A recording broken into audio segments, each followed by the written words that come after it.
Good morning, everyone. I'm Eddie Brill, the host of OG Talk. The OG stands for Organic Grill. The OG also stands for our friend Vlad Greenberg, who is the owner and my co-host here at the Organic Grill. A very personable person who everyone comes into the restaurant, they all look for Vlad and his food. And our guest today, we're very, very excited that she's here. She's the owner of the Mainstreet Vegan Academy, regular here at the restaurant, and a really good friend of Vlad's, Victoria Moran. Hi, Victoria. Hi, it's so much fun to be here before opening hours. Yes. Well, that's why we're filming it during so early in the morning, because the place opens around 1 o'clock. And you know, it's very funny. We're in the East Village, and it's like a dichotomy of people that are here. There are people who are up all night, the rock and rollers. That's here from the East Village, and you don't see them at this point, except that when they're guests on our show.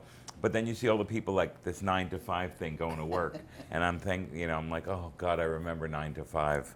You know, did you have a 9 to 5 world ever? Yes, until 1989. Yeah. And I went out on my own as a freelance writer and have never looked back. Wow. Do you remember the date, your last? No, but I remember the story. Oh. I was working in Kansas City, which is my hometown, for a magazine there. And I told my boss, I need to stop. I want to devote my life to animal rights. Now, this is 1989. And he said, animal what? And he said, I didn't know animals' rights. yeah, he said, we hate to see you go, but what can I do to help you leave? Well, I knew that he had an apartment in New York, actually at Trump Park. And I said, maybe you could lend me your apartment for a few days when I go to New York to meet editors. So my daughter, who was then 5 years old, and I came to New York. We stayed in a lovely apartment on Central Park South, I think it was. Right. And it really opened up what would be the career that I have now. It's been a wonderful life full of chapters and continued openings. What did you think of New York before you came here, and how did that change after you got here? I've been here many times. But as a guest, you know, it's different as a guest as opposed to living here. You know, I always thought that New York was one of the magical cities. The most magical city for me is London. I moved to London on my 18th birthday because that was swinging London time, and that was where you were supposed to be. And it still is a place, if I'm really overworked and just feeling run down, if I can get over there and touch that island, then everything just eases. But probably if I lived there, that's what would happen when I came to New York. Right. So I love the energy. I love the fact that you can walk across Manhattan Island in a couple of hours. I love not having a car. It's pretty magical. I would have a hard time at this point in my life being anywhere else. Yeah, you know what's interesting? I mean, most of my life's New York City, and I love it. But because of my job, I get to travel a lot. It really helps me to get away a couple of days to, appreciate it and miss it. A lot of people, if they're here every day, 365 days a year, they go a little nuts because it's the pace. Nuts? No, they come here. They're amazingly nuts, and that's why they live here. Kansas City, what kind of childhood was that? A lot of fountains, I hear. Yeah, Kansas City is a beautiful city. Yes. It's a great town, and it has become an amazing vegan town. Wow. We have the only Cafe Gratitude outside California. Wow. There's a vegan meal delivery service. There's a vegan coffee shop and bakery. So there's a lot going on there. It's very exciting. They do a wonderful Veg Fest every year. Do you Now- go back often? Yeah, I go back at least once a year, sometimes twice if there's something going on, and I get to go back and tie some work into it. How did that happen in Kansas City? I've been in Kansas City working with foundations to raise money for kids over there. Yeah. And it is a gorgeous city. But how did it become this vegan town? I think it's happened that way in a whole lot of cities. You know, somebody has a vision, somebody wants to do something, and then somebody else figures, well, they can do it too. The Cafe Gratitude story is very interesting. The couple that have the Kansas City restaurant had visited one or more of the ones in California and loved the concept. And for anybody who doesn't know about Cafe Gratitude, you don't order food. You don't say, I want a green smoothie, I want a kombucha. You say, I am healthy. I am energized. All the foods are affirmations. Right. And it's an interesting concept, but they had not franchised it. But the people in Kansas City were very insistent that they wanted to do it there, so they just did it. And this is one of the reasons I am so excited about vegan business. You get an idea and you just do it. And you don't do it foolishly, and you don't do it with no financial backing or whatever, but you just set your mind to it. It's conviction, yeah. This is the era of the vegan. This is the time to do it. Whether you're in New York City or Kansas City or Timbuktu, you do it. And you could see how the market's working now, where people, people say, well, if you want to vote, you vote with your money. So now the vegan community has forced people like KFC and Dunkin' Donuts, who they don't care about veganism, they care about the bottom line. Yeah. I mean, there might be people who do. I can't judge everyone based on what I know and have gone through already. But you know that people are putting these everything burgers and suspicious burgers and whatever they are. And so the market's really calling for it. We're spending the money and they're going, oh, there's a market out there. Yeah. So how has that affected your business sense for the your vegan business? Well, in my vegan business, I train vegan lifestyle coaches and educators. So my customers are people who are already vegan, Right. who want to take that to the next level, to the professional level, either as coaches. Many of them have started businesses, Riverdale Cheese in Brooklyn, and they now have a lower Manhattan location as one of our graduates. Kat Mendenhall Cowboy Boots, eco-friendly and vegan cowboy boots out of Dallas. One of our graduates is in Mexico City. She has an ice cream company.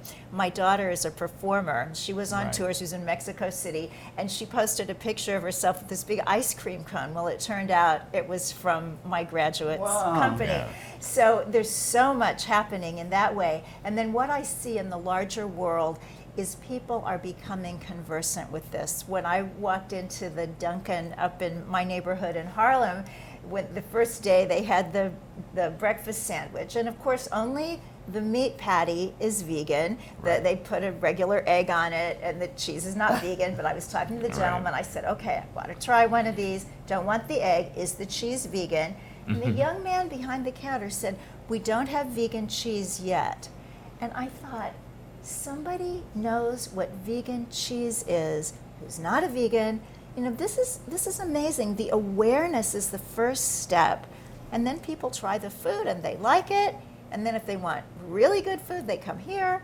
And it's all great. And I can attest that when you, Victoria, bring your group here, it's sometimes like 20 people from different countries, from different cities. It makes you feel so excited and powerful. You see that those roots are spreading everywhere, and you have your graduates working on it daily. It's amazing feeling. I always admire when you bring people here. Well, we love to come here. We do field trips as part of Mainstreet Vegan Academy. I saw you here the last time you And were. I would be so rich if I had $1 for every time somebody said, why don't you put the Academy online? And maybe someday I will. Maybe I'll get busy or tired and I'll need to. But to make it an actual experience where you get to come, you get to see really vegan Disneyland. I mean, New York City is just amazing with vegan stuff. Shops and vegan shoe store, Moose Shoes. And we go to High Vibe. It's not completely vegan, but it's a really fun little raw food and detox shop. And all these experiences give people ideas that they take home with them. So yeah, we have graduates from 28 countries. Very proud. I'm so curious, and obviously we met before many times. Where's this idea of compassion that is not just between humans, but in the world came from? Because I know your first book came from basically your thesis of dissertation, right? So how you put this together? Well, I think compassion is how we got here. I mean, I walked. Yes. To get here. Oh, I'm kidding. okay. No, but I agree. Compassion is one of the things, and I can let you continue on with it, is that's what I find here in this place is the heart and soul of the Organic Grill is the compassion among the people who all come here. And that's why, you'll find people just who don't know each other start talking, having conversations, and the one thing we all have in common is compassion. So continue. I interrupted. Well, to me, another word for God is the great beneficence. Just this compassion, this desire to promote life. And I think that once you get it, that you can have compassion for yourself and compassion for your fellow humans, then if you allow it to keep growing, you see you have to have it for those who inhabit other bodies. I mean, this world is so amazingly rich in the kinds of beings that are here. It's really pretty arrogant for us to think, well, because we're upright and have an opposable thumb, that we're of some kind of exponentially greater value than some other being in some other form. Yeah, it's very true. And what happens, once you eat a certain way, you start, especially as veganism, you start realizing that, we've had people we talked with before, when they eat meat, there's a violence to it. There's a certain kind of negativity toward it. Of course, there's a lot of people who, mostly grow up a certain way and they're, tough and I don't want to do this. And every doctor told me that meat is, I'm one of those people who really need meat and that kind of stuff. I'm 60 years old now, and most of my life I've been a compulsive overeater, but I didn't really realize that. And then I got involved with the organization about overeating, and it was exciting to learn what was going on, because I've gained weight, lost weight, gained weight, and our society is so based on how people look on the outside as opposed to who they truly are on the inside. And I know that we share that sort of compulsive overeating. I think I will have, for the rest of my life, I will be one, but now I have the tools to be able to deal with it, and the weight's just coming off. Future episodes, you'll see me skinnier and skinnier, but that's not what it's about. It's not about the weight losing so much. It's about what you put inside your body and how you deal with it. How has it affected your life? Well, I've been in recovery from compulsive eating or food addiction for almost 36 years, and that came at the same time as going vegan. So for me, I had tried to be vegan from the time I was 19 years old, when I became vegetarian, but I just couldn't do it because I would go on these periodic binges, and you're standing in the convenience store in the middle of the night trying to get your stash, and I'd read the labels and everything had whey or egg albumin, and I would just throw up my hands and say, what the heck, just bring me the cheese and the whatever. And then I would try to get myself fixed and go back on some kind of diet, which at that time, and sadly at this time as well, because the thing keeps cycling, all the diet information was high protein and low carb, which was just the worst thing that I could have been told. My biggest binge food was cheese. I loved to binge on all the dairy, and of course I would do sweets as well, but the sweets all had animal stuff in them too. So it was a vicious cycle, but finally I really hit bottom, as they say in the 12-step programs, and I just knew. I mean, I literally fell down on my knees in a church basement trying to find a meeting, and I couldn't find the right door, and just said, okay, God, I may never be thin, just make me free.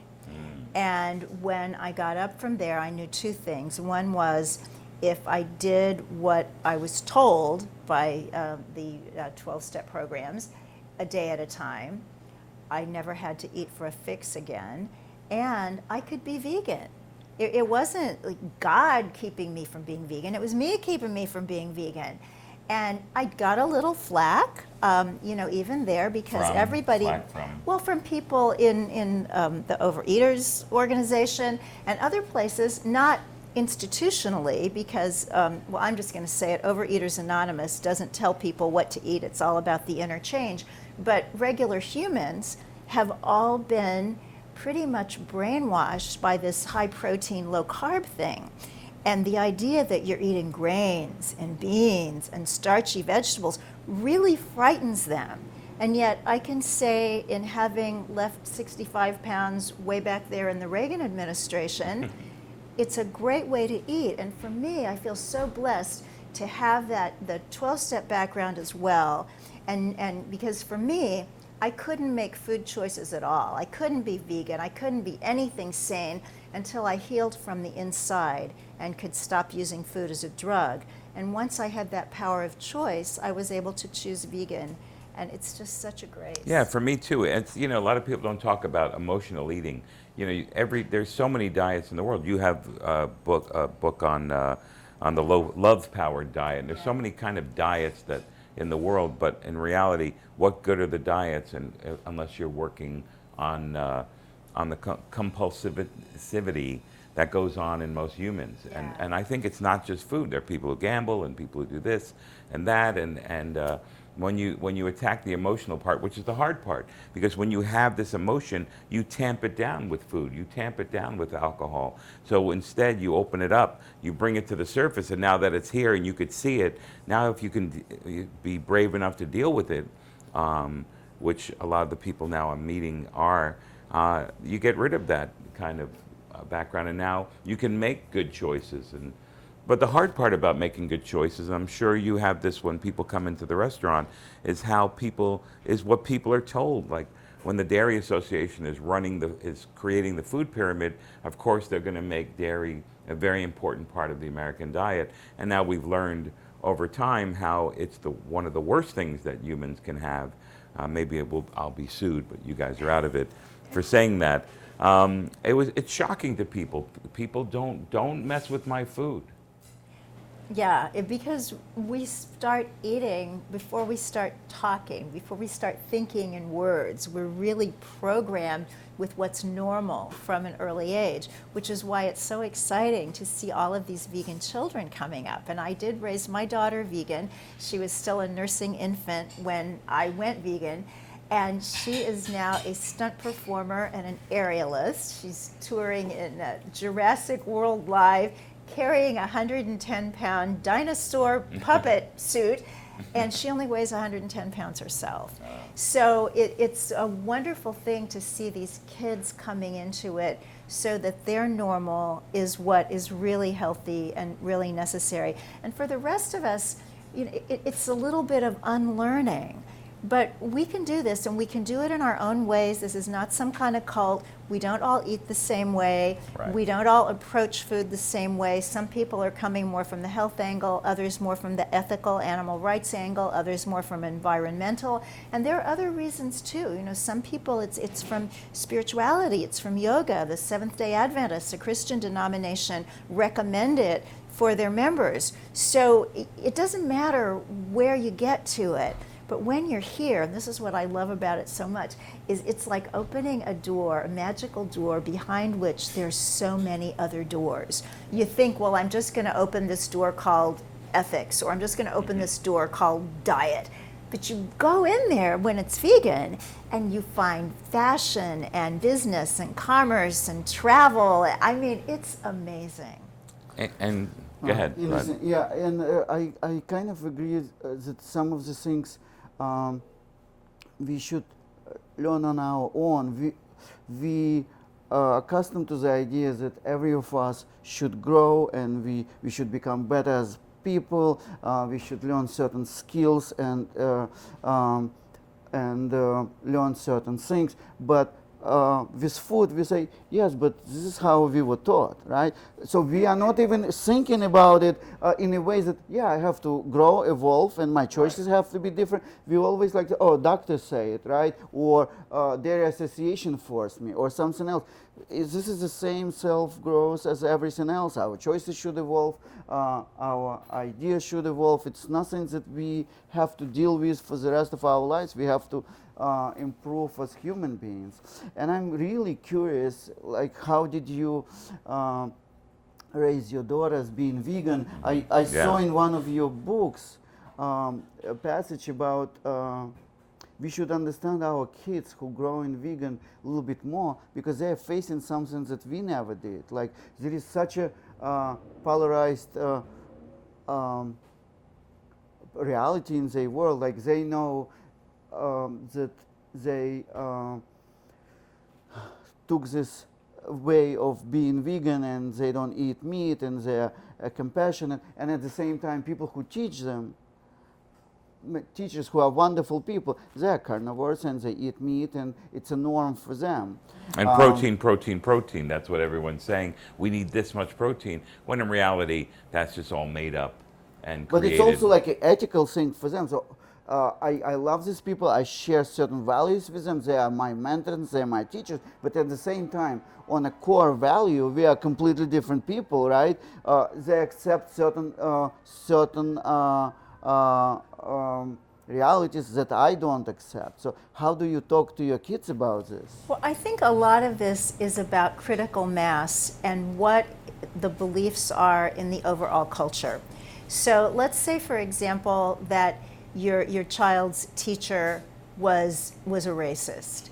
You probably would not say, well, that's okay because she doesn't really understand, so let's respect her and honor her and learn from her even though. No, you would go to the school and raise Cain and maybe take your child out of that school, because we as a society, maybe not enough, but pretty much it's like racism we don't tolerate. We do not abide that is wrong, that's off the table. Now, eating other animals is not there. Eating other animals is like, well, you know, we have to understand this is what 97% by some of the Right. polls, 97% of the people still do this, and they're good people, and it gets very, very touchy. I mean, I had this with my daughter when she was a tiny little thing. My mom came to visit, and we were all having dinner, and my daughter burst into tears. When he finally got her calmed down, you know, what is it? What is it? I'm sad because Grandma eats animals. And you could just see that she had this understanding, and this person she loved and admired did not. And so I think, and I write in my book, Mainstreet Vegan, I've got a chapter on raising vegan kids, that it's not just about nutrition and socialization when you're raising a vegan child. It's about understanding that this little person is carrying around information that a lot of adults don't have. They know that the animals are killed. They know that the animals live in situations that are not good. And you try to tell that to a lot of adults who are omnivores. They'll say, oh, I don't want to know. Don't show me that video. I don't want to see. Well, these children may not have seen They're graphic in touch with their videos, but feelings they know. that some people are not Yes. even in touch with. Yeah. So it's if you want to raise a vegan child, number one, be sure that you are committed to this, that this isn't just some kind of Trend, something yeah. you're going to try. And then also look at your whole life and see what kind of stability there is there.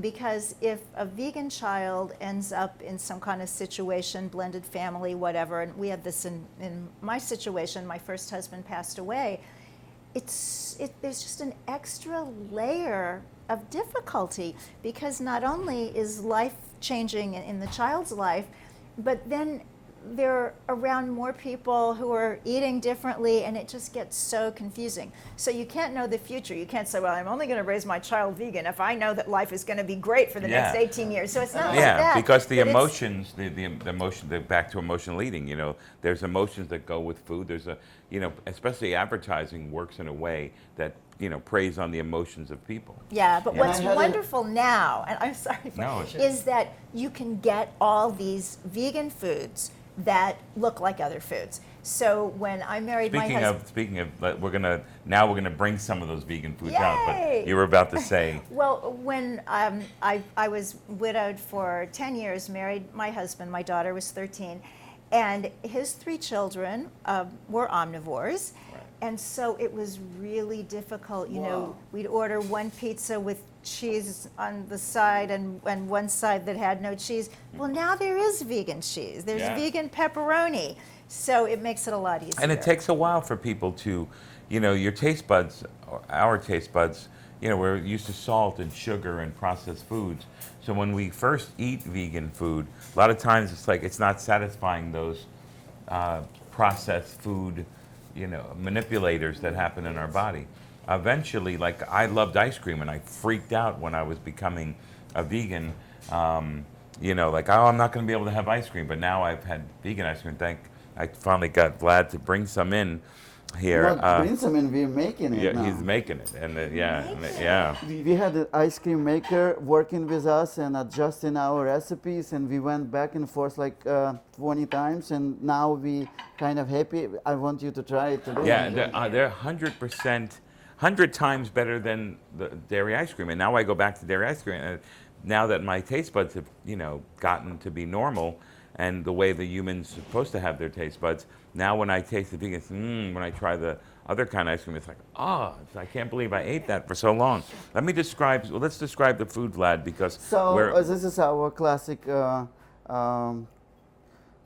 scrambled tofu, and we sometimes add our house-made cheese to it. Right, and what's in it? Because some people are not watching it. All sort of veggies with turmeric, tofu, cauliflower, broccoli. I also brought you our breakfast burrito, and we have cauliflower pops. These are the buffalo ones. These are a little spicy, right. spicier here. You know what? Also, Victoria, while we're serving this, we were talking about this before we started recording about the backlash that we get because you're starting to we're starting to affect businesses that will lose out. The Dairy Association is going to come at people for saying, "Hey, vegan ice cream is much better than dairy ice cream." That's what that's going to be their job. So how do you look at the backlash? How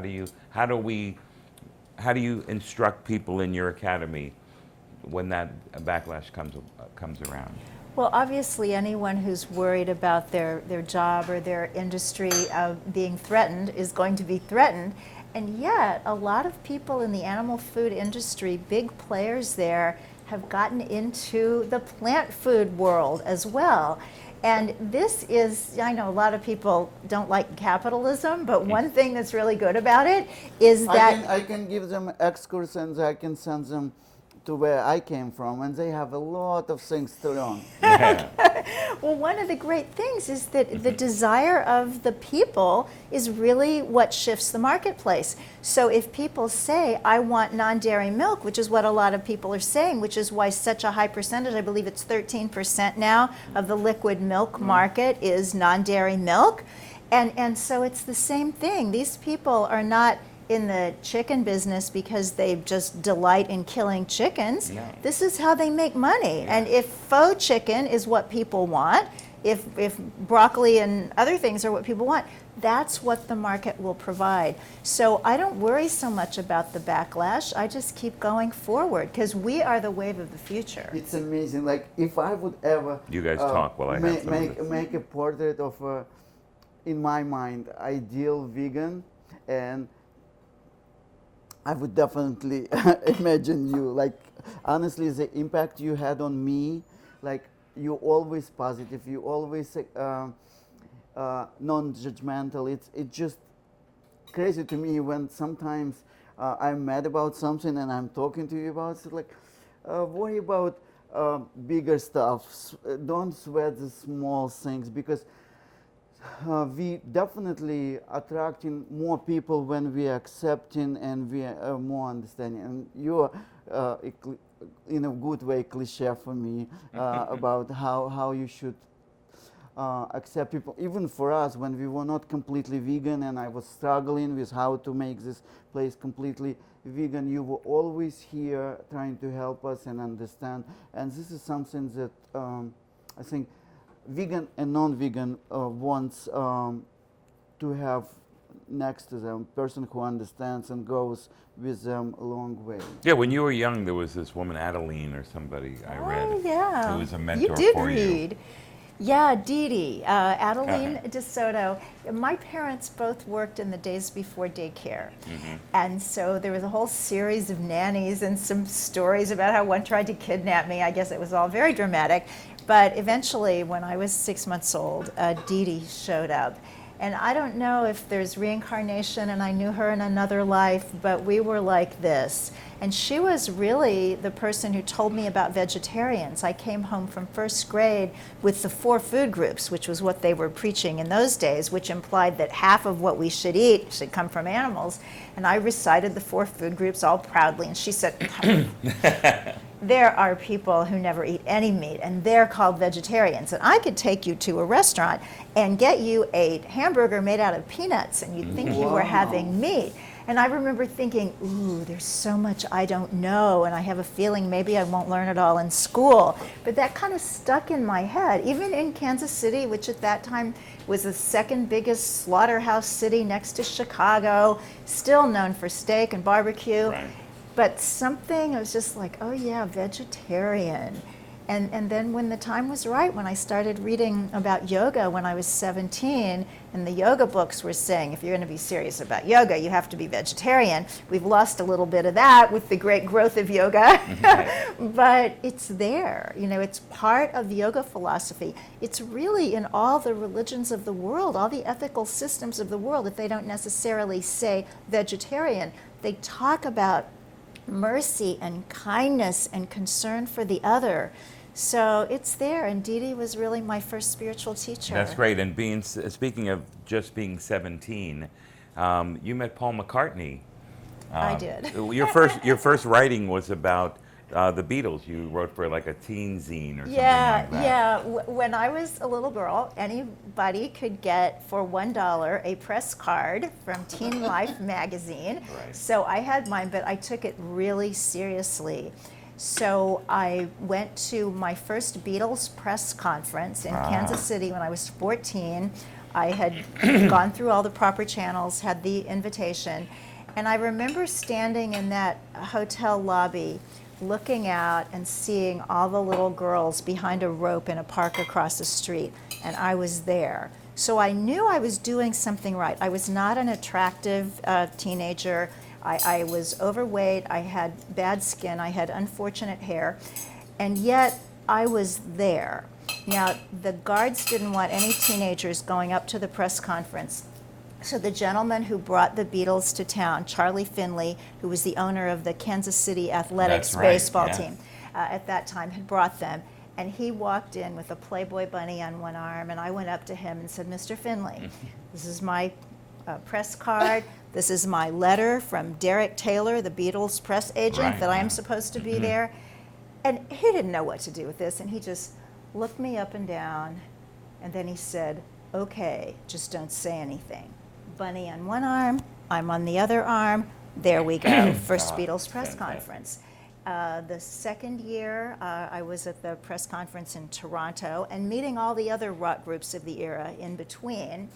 And third year, John Lennon made the comment that the Beatles were more popular than Christ, and they were worried about church backlash, so they canceled the press conference in Chicago, but I managed to get into their hotel. I met their road manager, and then the following spring in London, it was through him. We were at this little club that has reopened now. If you go to London and you like nostalgia, it's called Bag of Nails. Oh, cool. And Malcolm, the equipment manager, took me through this long kind of walk, and we get to the very back, and there's Paul McCartney, who was my favorite Beatle, of course. And he said, hello, Vicky. And I thought, I've lived now. And then he ordered, and he says to the server, Scotch and Coke, 3 doubles. I'm 17. Right. I'd never had Scotch, and I thought, wait, he said double, which means it might kill me, but if you die with a Beetle, that means you really lived. I think that's okay. That works out. And that was your first writing. What's coming up next for you with books? Anything new? Not only that, Yes. tell us about other things that you're doing, No, well, because you never have time. Every time I hear something about you, it's some new project that you're working on. Yeah, there are a lot of amazing things happening, and that's because of what's going on with veganism. I think all of us who are part of this, and everybody who's vegan, everybody who's pre-vegan, we're part of this, we're getting it happening. So in terms of books, I have not begun yet, except up here, but I have got it set with my agent that my next book has a working title of Vintage Vegan, and it's Change Your Diet After 50 to Extend Your Life and Ensure Your Legacy. So, as Vlad was saying earlier, we have all these beautiful Gen Z people and millennials who are really moving this movement forward carrying the banner. They're out at all the marches. They're doing the work because they're the ones who are going to have to be living in this world of climate change and whatever happens. And the first generation, as of now, that's not going to have a shorter lifespan than the generation before them. And that is not fair. They need the rest of us. They need older people. And yet... And we want to be there. Well, and we have the most to gain, health-wise. So there's really no reason for anybody to say, oh, well, that's nice, but I'm too old. No, you're not. No, Especially that people have children later, right? Yeah. So you want to be, like my son is 10 years old. I want to be here when he's going to get married and have grandchildren, and we have to do something about it. Yeah, and for me, I started to learn about raw foods, you know, and I'm well past my 50s. Yeah. And then it just continues on, and now that I'm 60, I've never eaten healthier. I never felt like, better. You're younger. I look like I'm 59, you know. Well, we're so happy tell that. Us about just okay. Just about the podcast. The Mainstreet so Vegan kind. Podcast. Well, as everybody listening to this knows, podcasts are fabulous. And I have had the Mainstreet Vegan podcast on Unity Online Radio since 2012. Yeah. So we're live every Wednesday, and the podcast goes up on all platforms on Thursday mornings. And what I try to do with the Mainstreet Vegan podcast is present every aspect of this way of life. And I know from the Google stats, people really like it when I have the doctors. People like with the health things because it's what relates to them and what they can. You know what name keeps coming up is Michael Greger, Dr. Michael Greger. Yeah, he's great. And why is his name keep coming up? What kind of doctor is he? He is a medical doctor. I believe he's an internist. He doesn't practice, though, because he's doing vegan full-time. Nutritionalfacts.org, right? Nutritionfacts.org. So he does a daily 1-minute video taken from the medical literature that is just wonderful. And he's been doing it for so long that you can just go there and look up type 2 diabetes, osteoporosis, autoimmune disease, whatever it is. So right, yeah, and it's funny about type 2 diabetes because we're told that you have to have medication and all this kind of stuff, when in reality, you eat this kind of food, it could go away in 5 days to 2 weeks. Yeah, and get rid of all the medications. But people have to be willing to want to live, to want to be compassionate. And that's why we're glad you're here, because you're the ringleader for compassion. You're the ringleader for what's right in the world, and we're happy that you're here, and we're happy to share some food with you. Thank you. We want to thank everyone who watched here. We want to thank our incredible crew that we have. You can't see them, but we can. And they're much more lovely than you think. And we want to thank, of course, Vlad for this incredible restaurant. And thank you for coming. And it's an incredible honor for us. Yeah, we were excited for Victoria to come here, and we look forward to seeing you here at the restaurant often. I'm Eddie Brill for OG Talk. Thanks so much. Thank you.